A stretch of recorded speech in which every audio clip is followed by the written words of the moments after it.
রাসূল president Bahrain থেকে, কাতার থেকে লাইনের পর লাইন, উট বোঝাই হইয়া টাকা পয়সা খাদ্য সম্পদ এসে রসুলের মসজিদের সামনে স্তূপ হয়ে আছে।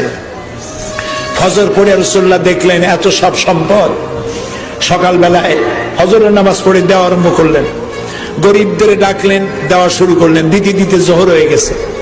জোহর পড়ে আবার বসলেন, আবার দিলেন টাকা পয়সা, তারপরে খাদ্যাদি সমানে দিতে থাকলেন। দিতে দিতে আসর হয়ে গেল। আসরের সময় রসুল যখন উঠলেন, যাই কাপড় চোপড় ঝাড়া দিলেন, জায়নামাজটা ঝাড়া দিলেন, মনে হলো কিছু ময়লা টয়লা রাখছিল, ঝেড়ে ফেলে দিলেন।